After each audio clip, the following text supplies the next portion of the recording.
I watched through half-closed eyes as my wife of 10 years rifled through my desk drawer, pulling out my father's watch, the one he'd given me on his deathbed. Jessica held it up to the light, examining it like a piece of merchandise before dropping it into a small velvet bag. She was humming. Actually humming while she pawned off the last memory I had of my old man. I'd been awake for 3 days now, but she had no idea. The doctors thought I was still in a coma. Better that way, I realized, as I watched the woman I'd loved destroy everything I held dear. My name is Mark Holloway, and until 2 weeks ago, I thought I had the perfect life. I'm a software engineer at a mid-sized tech company in Portland, 34 years old, with what I believed was a solid marriage to my college sweetheart. Jessica and I met during our sophomore year at Oregon State. She was studying marketing, I was buried in computer science coursework, and somehow we just clicked. She was vivacious, outgoing, everything I wasn't. Where I was quiet and methodical, she was spontaneous and charming. We married right after graduation, bought a modest house in Southeast Portland, and settled into what I thought was domestic bliss. I worked long hours building security software, while Jessica climbed the corporate ladder at a digital marketing firm downtown. We had our routines, our inside jokes, our shared dreams of starting a family someday. I trusted her completely, with my passwords, my bank accounts, my heart, everything. Jessica knew every detail of my life. She knew about my strained relationship with my sister Erica, how we'd barely spoken since our father's funeral 5 years ago over some stupid argument about his estate. She knew about my vintage guitar collection that I'd been building since high school, my pride and joy, worth nearly $40,000. She knew about my life insurance policy, my savings, my investment accounts. I'd made her the beneficiary of everything because that's what you do when you love someone unconditionally. Our marriage wasn't perfect, but I thought we were solid. We went on weekend trips to the coast, hosted dinner parties for her co-workers, spent quiet evenings watching Netflix while I played guitar and she scrolled through social media. She'd curl up next to me on the couch, her head on my shoulder, and I'd think about how lucky I was to have found my person so young. When her friends would complain about their husbands, Jessica would squeeze my hand and say, "I got one of the good ones." That's what made everything that followed so devastating. The foundation of trust we'd built over 10 years, the shared bank accounts, the joint credit cards, the way she had access to every aspect of my financial life. It all became a weapon she'd use against me while I lay unconscious in a hospital bed. The signs were there long before my accident, but I was too trusting to see them. Jessica had been working late more frequently, coming home with stories about demanding clients and tight deadlines. She'd started going to happy hours with her marketing team, something she'd rarely done before. Her phone was always face down now, and she'd taken to showering immediately when she got home from work. There were the small disrespects that I brushed off at the time. She'd roll her eyes when I talked about upgrading my home studio setup. She started making jokes about my midlife crisis guitars in front of friends, little cutting remarks that made me feel foolish for having hobbies. When I'd suggest we spend Sunday afternoons together, she'd sigh and say she needed space to breathe. She'd begun questioning our financial decisions more aggressively. Why did I need so many guitars? Wasn't my vintage Les Paul just sitting there collecting dust? Why were we keeping so much money in savings when we could be living our lives? She pushed for expensive vacations, designer clothes, dinners at restaurants we couldn't really afford. When I'd express concern about our budget, she'd accuse me of being cheap or controlling. The month before my accident, she'd started talking about Alex from her office more frequently. Alex this, Alex that. How funny Alex was, how Alex understood marketing in a way that really impressed her. Alex had gotten a promotion. Alex had bought a new car. Alex thought she should ask for a raise. I should have paid attention to how her face lit up when she said his name. But the most telling sign was how she'd started talking about our future, or rather, how she'd stopped. No more discussions about kids, about renovating the house, about growing old together. When I'd bring up long-term plans, she'd get vague, change the subject, or suddenly remember something urgent she needed to do. It was like she was already mentally checked out of our marriage but hadn't bothered to tell me. The night before my accident, she'd been particularly cold. I'd made dinner, opened a nice bottle of wine, hoping we could reconnect. She barely touched her food, spent the entire meal on her phone, and went to bed early without saying goodnight. I remember lying there next to her, listening to her breathing, wondering when we'd become strangers sharing a bed. The breaking point came not during my accident, but 3 days after I'd regained consciousness. The doctors still thought I was in a coma. My vitals were stable, but I wasn't responding to stimuli. In reality, I was listening, watching, and learning things about my wife that shattered every illusion I'd held about our marriage. It was Tuesday afternoon when she brought Alex to my hospital room. They thought I was unconscious, so they spoke freely. Jessica was wearing a new dress, expensive, something I'd never seen before. Alex was tall, confident, the kind of guy who probably peaked in college and never got over it. They weren't there to check on my condition. "The doctors say he could wake up any time," Jessica was saying, her voice carrying none of the grief I'd expect from a devoted wife. "But honestly, even if he does, the brain damage could be severe. He might not even remember who I am." Alex laughed, actually laughed, and said, "Would that be such a bad thing?" "Fresh start for both of you." "Don't be cruel," Jessica replied, but she was smiling. "Though I have to admit, this whole situation has made me realize how much of my life I've been wasting. I'm 32, Alex. I should be traveling, having fun, not tied down to someone who thinks a wild Friday night is trying a new guitar tuning." That's when Alex kissed her. Right there, 3 feet from my supposed deathbed, he kissed my wife, and she kissed him back with a passion I hadn't seen from her in years. My heart monitor stayed steady. Years of meditation and controlled breathing from my anxiety management had taught me to regulate my physical responses. But inside, something fundamental broke. "I've already talked to the lawyer about the insurance," Jessica continued after they broke apart.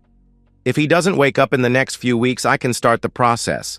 The policy is for $500,000 plus his 401k plus the house.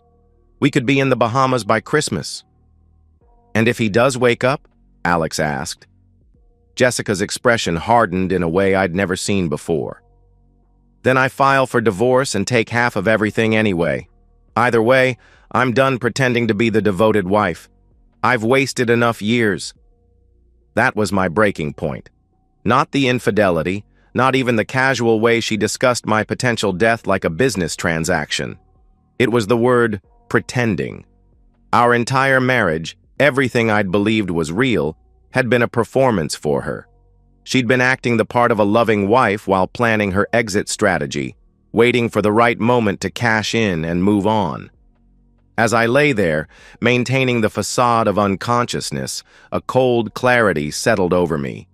Jessica wanted to play games? Fine. But she'd picked the wrong opponent.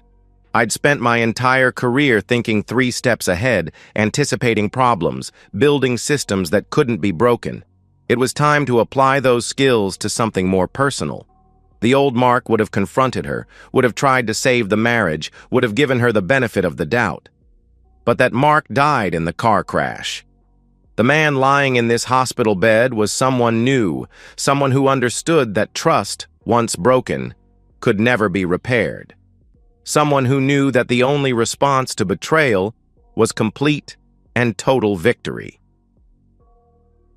My plan began forming that very night, lying in the dark hospital room while Jessica went home to play grieving widow on social media. I had advantages she couldn't imagine. First, everyone thought I was unconscious, giving me perfect cover to observe and plan. Second, my sister Erica was a family law attorney, and despite our estrangement, she'd been listed as my emergency medical contact since my marriage, something I'd forgotten but Jessica never knew. Third, I'd built my career on understanding systems, security, and how to exploit weaknesses. The next morning, I waited until Jessica left for her emotional support coffee with Alex, then carefully opened my eyes and called for the nurse. I explained that I'd been conscious for days, but wanted to keep it secret. I needed to process things privately before dealing with the media attention my accident had generated. The medical staff was surprisingly accommodating, especially when I mentioned concerns about my wife's behavior. My first call was to Erica. We hadn't spoken in 5 years, but blood runs deeper than pride, and when I explained the situation, she was on a plane from Seattle within hours. Erica had always been the fighter in our family, sharp, relentless, and absolutely unforgiving when someone crossed people she cared about. I'd forgotten how formidable she could be until she walked into my hospital room with a briefcase and a look that could melt steel. "So," she said, settling into the visitor's chair, "your wife thinks you're dying. She's already spending the insurance money, and she's fucking her coworker in your bed. Did I miss anything?" I filled her in on everything I'd observed and overheard. Erica took notes with the precision of a seasoned attorney, asking pointed questions about assets, accounts, and Jessica's recent behavior. By the end of our conversation, she was smiling. Not a pleasant smile, but the predatory grin of a lawyer who'd just found her prey's weakness. "Here's what we're going to do," Erica explained. "First, I'm transferring you to a private rehabilitation facility where we can control the information flow. Jessica will think you're still unconscious. Second, we're going to document everything, every lie, every betrayal, every cent she steals. Third, we're going to systematically remove her access to all assets while building an airtight case for fraud, adultery, and attempted medical coercion." The smart home system I'd installed 2 years earlier became our secret weapon. Jessica had no idea that every camera, every microphone, every sensor was still synced to my phone and backed up to a cloud server she couldn't access. While she thought she was operating in secret, we were recording everything. Her conversations with Alex, her phone calls to insurance companies, her casual discussions about pulling my life support. Erica set up a war room in her Seattle office, coordinating with local attorneys and private investigators. We discovered that Jessica had already made preliminary inquiries about accelerating the insurance payout process. She'd contacted 3 different funeral homes for pre-planning purposes. She'd even researched which countries don't have extradition treaties with the United States, though she'd tried to clear her browser history afterward. The beauty of my plan was its patience. Jessica was moving fast, driven by greed and lust, making sloppy mistakes. I had time, resources, and most importantly, legal cover. Every action we took was documented, justified, and completely above board. By the time she realized what was happening, it would be far too late. We established a timeline, 2 months to gather evidence and secure assets, then a devastating reveal that would destroy her completely, not just financially, but socially, professionally, and emotionally. She wanted to play widow? I'd give her something to actually grieve about. The execution of my plan unfolded with surgical precision over the next 8 weeks. While Jessica posted daily updates on social media about her difficult journey as my caretaker, I was systematically dismantling her life from a private rehabilitation center across town. Week 1 was about intelligence gathering. The smart home cameras captured everything. Jessica bringing Alex over for dinner in our dining room, using our bed for their affair, going through my personal belongings like she was shopping at an estate sale. The audio quality was crystal clear. Every laugh about being too young to be a real widow. Every cruel joke about my boring hobbies. Every detailed discussion about their post-insurance payout plans. My favorite recording was from day 6, when Jessica and Alex were packing up my guitar collection. She held my 1959 Les Paul, worth $15,000 and irreplaceable, and said, "God, he was so obsessed with these things, like they're just guitars. At least now I can finally have a decent living room." Alex responded, "Don't worry, babe. After the insurance comes through, you can buy whatever furniture you want. Hell, you can buy a whole new house." Week 2, Erica began the asset protection phase. Since Jessica was my wife, she had legal access to our joint accounts, but she didn't know about several trusts and investment accounts that required both signatures for major withdrawals. More importantly, she had no idea that my recovery had triggered automatic asset protection protocols I'd built into our financial structure years earlier. Ironically, to protect us from potential lawsuits related to my software work. Erica systematically froze accounts, transferred assets to protected trusts, and documented every fraudulent claim Jessica made. When Jessica called my life insurance company claiming I was deteriorating rapidly and asking about expedited payouts, we recorded the calls. When she contacted our bank claiming financial hardship to access our emergency funds, we documented her lies about medical expenses she wasn't actually paying. The most damaging evidence came in week 3. Jessica had convinced herself that pressuring the doctors to remove my life support was her merciful duty as my wife.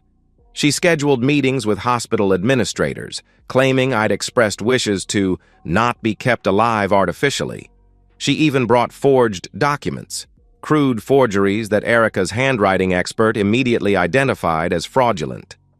But Jessica's masterpiece of stupidity came when she started planning my funeral. She booked the cheapest possible cremation service, selected a tiny memorial venue, and created a guest list that excluded most of my friends and all of my family. The funeral director, confused by her eagerness and strange requests, started asking questions. When Jessica insisted on scheduling the service as soon as possible after he passes, the director contacted the hospital's ethics board. Week 4 through 6 were about building the legal case. Erica had assembled a team that included forensic accountants, private investigators, and family law specialists. They discovered that Jessica's affair with Alex went back 8 months, long before my accident. Credit card records showed hotel visits, expensive dinners, gifts purchased with our joint account. Her search history revealed she'd been researching divorce settlements and life insurance policies for months. The private investigator uncovered the most damning evidence. Jessica had taken out additional life insurance on me just 6 weeks before my accident, doubling the payout to over $1 million. She'd forged my signature on the application and listed herself as the sole beneficiary. The insurance company's fraud investigation unit was very interested in this timeline. Week 7 was when we started the financial counterattack. Erica had quietly dissolved our joint accounts, transferring my assets to protected trusts that Jessica couldn't touch. When Jessica tried to make a large withdrawal to fund her Bahamas trip with Alex, she discovered the accounts were frozen. Her panicked calls to various banks were all recorded, each one revealing more about her fraudulent claims and her urgency to access money that was no longer hers. The final phase began in week 8, when Jessica, growing desperate, filed for divorce. She assumed that even if I recovered, she'd be entitled to half of our assets as my estranged wife. Her attorney, a bargain basement family lawyer who specialized in quick settlements, assured her that Oregon was a no-fault state and that infidelity wouldn't affect the property division. Jessica walked into that divorce hearing like she was attending a coronation. She wore a new black dress, purchased with my credit card, brought Alex for moral support, and carried herself with the confidence of someone who thought she'd already won. The local media had picked up the story. Local woman seeks divorce from comatose husband, and she seemed to enjoy the attention. What she didn't know was that I'd been discharged from rehabilitation 2 days earlier. What she didn't know was that Erica had coordinated with the district attorney's office to time multiple indictments with the divorce proceedings. What she didn't know was that every major news outlet in the Pacific Northwest had been provided with copies of our evidence file. The courtroom was packed that Tuesday morning. Jessica had expected a routine divorce hearing, maybe some local media coverage about the unusual circumstances. Instead, she walked into a legal massacre that would destroy every aspect of her carefully constructed lie. She saw me first. I was sitting at the plaintiff's table, very much alive, very much conscious, and very much ready for war. Her face went white, then red, then white again. Alex, standing beside her, actually stumbled backward like he'd seen a ghost. The courtroom buzzed with whispers and the rapid clicking of camera phones. "Your Honor," Erica began, rising from her seat with predatory grace. "Before we address the divorce petition, I believe the court should be made aware of several criminal matters that directly pertain to these proceedings." What followed was a 90-minute presentation that systematically destroyed Jessica's life. Erica played audio recordings of Jessica and Alex discussing my anticipated death like a business opportunity. Video footage of them celebrating in our bedroom while I supposedly lay dying.